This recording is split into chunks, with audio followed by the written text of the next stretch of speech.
Hello again, welcome back everybody to another edition of the Rural Report. I am your Rural 2IC, and I was given some deep thought today. I was reading a couple of things, and it kind of sparked a little bit of a thought process. And today I want to talk about, and we'll kind of maybe branch off, but one of the most dangerous things to me is going to be not being honest with yourself and a false sense of security.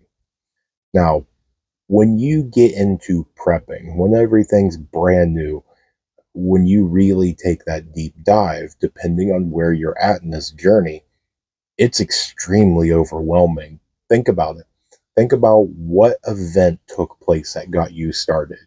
Maybe it was a natural disaster, maybe it was political, maybe it was financial, whatever the reason, here you are.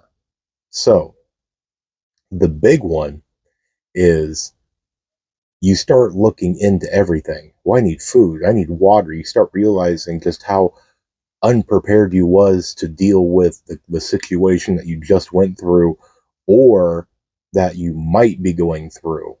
And you really almost can maybe have a little bit of a panic, and you start trying to figure out how to fill and plug all those holes.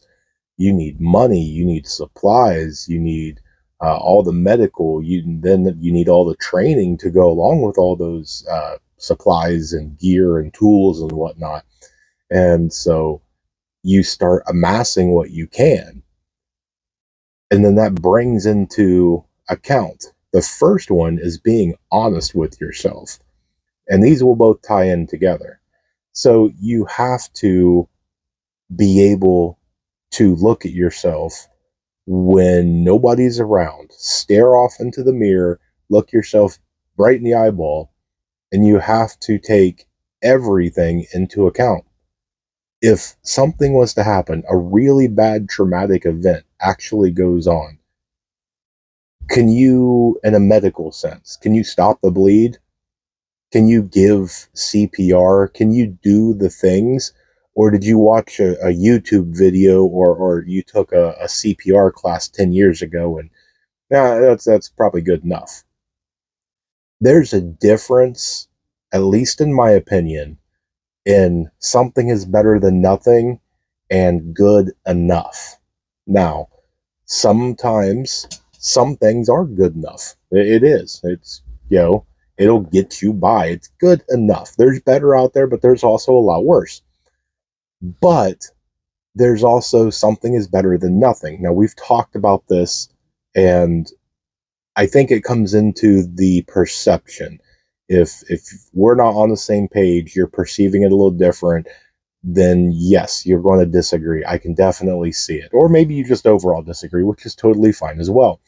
But in a survival situation, if I had some weird whatever $10 survival kit off wish.com, and over here I have absolutely nothing, I'm going to take this every single time. Yes, it's pretty much all junk, but pretty much all means that there's probably something in there that's useful. Something is better than nothing. Now, if you take it to the other that we presented in this, is good enough. No. The wish.com $10 little kit is not good enough. Now, if you are financially struggling and you're just getting started into preparedness, and you scrimped and you scraved and you dug in the couch cushions and you found, that last little nickel to where you could buy, okay, it's going to have to be good enough. But let's say that you're blessed and that you have $500 in your savings account. That $8 cheap knockoff tourniquet is not good enough. It's not. It's better for you to spend that extra $15-20 and buy a real, a soft tea or a cat, one of the, was a Gen 5 or any of those. There's definitely differences. Now, when you're talking about all this, you have the good enough versus being completely honest with yourself. If you can get past that, because those are very, very dangerous things, you have to be able to look at yourself when you're talking about something medically. Uh, Canning food. I mean, canning food can be enjoyable. Canning food is very, very, very important because you're preserving food. You're taking what you have and you're putting it out over a longer period of time. You're sustaining your survivability to where you can survive on a food level for a longer period of time. When you're getting into that, you have to be able to be honest with yourself. Do you have the actual skill to can the food properly so that way you're not going to get botulism and make things 10 times worse? Now, I'm not trying to scare you. I'm trying to get you to look at yourself and be honest. For me, I'm not perfect. I am doing everything I can because I need to get better at foraging and herbalism and, I mean, just getting out into nature. I know a decent amount, but there's a lot more out there that I definitely need to learn. And so I'm doing what I can because I can completely be honest with you. As of right now, recording this video, for me to have that confidence, I can completely be honest with myself that if I go out into the woods, especially in a let's say I'm traveling and I'm, because I'm here in Ohio, let's say I'm traveling and I'm down in like southern Mississippi and I come across the mushroom. I'm not eating it. More than likely, I'm probably not going to be able to identify it to the point that I'm confident that it's perfectly edible. And I can be completely honest with it. Nope, not taking the chance. It's not going to happen. So you have to be able to be honest with yourself so you don't make things worse because it will make things worse. At some point in time, you may get lucky a time or two, but at some point in time, that situation is going to present itself and your luck's going to run out. Now, to switch gears and move over to the other side. So if you can be honest with yourself and you know the difference between something is better than nothing and good enough, then it also gets into a false sense of security. So you have started amassing things. You've got plenty of food. You got water. You're starting to learn a bunch of these skills. You got tools and gear and all the other stuff. You can't get complacent.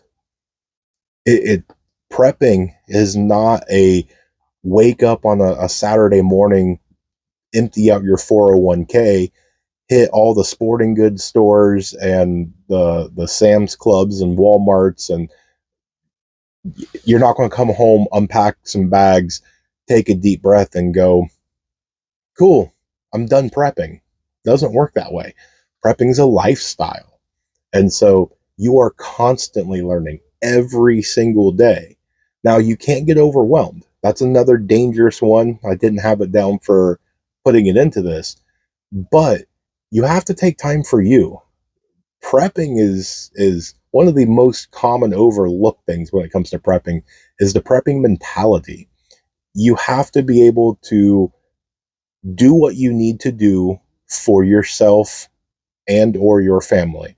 So that's things like going to work or doing whatever you need to do in order to earn some sort of income to be able to pay some sort of bills. Even if you're completely off grid, you more than likely are paying an internet bill or some sort of maybe an electric bill or at least property taxes. You're doing something. Most of you probably have a job or are retired, so you have some sort of income. But once you get that out of the way, then you have to do your home life. So now you got to come home, you got to wash the clothes, you've got to sweep the floor, you got to do the dishes, you got to get all that stuff. Then you got to make time so you can prep. So you have to put away at least, whatever you can, an hour a day. Start out with half hour, go through and pick out a topic, pick out one area and start studying it. Practice, do what you need to do. Set yourself small, attainable, measurable goals. I want to learn how to start fire in a primitive way. Great goal. I support you 100%. Okay, what do you want to do first? Well, I want to do a ferro rod. Great. Those are really, really cheap. They're easy to find and they're pretty simple to operate. Go buy one, watch a few videos, read some stuff, figure out, how you're going to do it, start your fire, do it until you are completely comfortable with it, then move on. Go on to flint and steel, go on to chemically doing it, start looking at some of the stuff to get creative, work your way all the way up to like a friction fire. I mean, there's multiple ways. Once you're satisfied on that, move on to purifying water, move on to growing food and cooking from scratch and knowing how to be able to do all of that. Your biggest thing though is come back, always revisit what you have learned, so that way you're bringing your fundamentals back. If you learn a new skill, say once a week, well, there's 52 weeks in a year. That's 52 different skills that you learned. I know I'm not the oldest one that's in this community, but there's a few times where I'm watching a movie, I get up, and as I enter the room, I don't remember why I got up. Okay, so yeah, you need to go back and you need to refresh. You need to practice. If you look at all that, it doesn't matter if it's military, if it's law enforcement, it doesn't matter if they're playing baseball. You practice. It's just a part of what it is. And so everything, you go back and you do it over and over and over. And your best thing to do if you're just starting out is figuring out what you can do and what skills you can learn that you can utilize on an almost daily basis. So on your fire starting, maybe save up to where you're going to have a wood stove. So that way you can use your fire starting ability to light the fire in your stove. Then if you're going to learn how to can, maybe you can start with how to garden. Once you garden, then you can learn how to can. Then you can learn how to, cook from scratch, how to make your own seasonings, how to take what you grew and save it and put it up and preserve it so that way you can grow next year and the year after that. It's all about planning. Remember, this is the community of preparedness. You are doing it. So it's all about planning. And you got to make sure that it's redundancy. 2 is 1 and 1 is none. Don't have one plan, have 2. Have a backup for everything. So that's why I tell people, pick out 2 or 3, 4, 5 things that you want to do. Start out with it. Hey, archery looks really fun. Okay, let's find a way for you to do it so it fits in your budget, into your lifestyle, into your schedule. You get out there and you go, I am really horrible and I don't like archery. It just doesn't fit me. Okay, you tried it. If you gave it a sincere try, it's okay. Let's move on. Maybe, there's a different skill. There's a different talent. Let's go into firearms. Let's go into, maybe you couldn't do the pullback like a compound bow. Maybe it's a crossbow that you need to do. Maybe it's a slingshot. There's multiple different things. Don't give up. You have to sometimes think out of the box. But to wrap this up, you got to make sure that you can every single day in every area of every aspect of all of this, take it down: food, water, medical, security, all of it. Can you look at yourself with full confidence and full honesty, say that you're fully comfortable in that area? Because if you're not, there you go. There's what you can do this weekend. Pick one of them and try your best to learn and get better at it. And then make sure that if you go, okay, I'm going to do what Rural said. Food. Yeah, I'm good. Are you sure? Are you absolutely sure? Because don't get that false sense of complacency.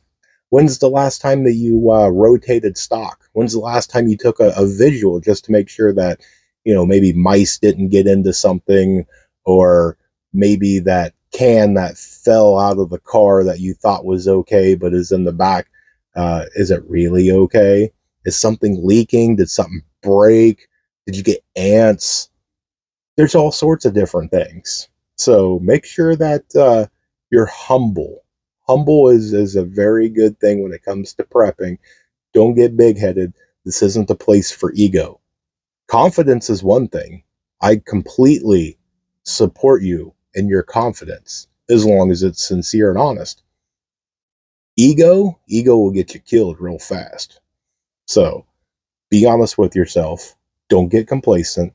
Remember your fundamentals, and you should be on to a good start when it comes to prepping. If you have any questions, comments, concerns, leave them down in the comments below. Love hearing from you guys. For those of you that have not seen, I have hit tier 1, so I am official monetized. I can't say it anymore. I will probably stick to tier 1 because I don't think I want ads in my content. So and me being the oversized child that I am, tier 1 means I get super stickers. So, and I like stickers. Uh, but you can only do it in the lives, so you can't do it on my videos. Ha ha ha. All right, enough of that. Um, all right, guys, thank you so much for watching. God bless each and every one of you guys. I hope you guys have an amazing Friday and an amazing weekend. I will see you probably later today with the daily headlines report, as well as all the videos throughout the weekend. So thanks, guys, so much for watching. I love each and every one of you. Stay tuned, more information to come. And remember, above everything else, remember to remain united, because we're all prepping in this together.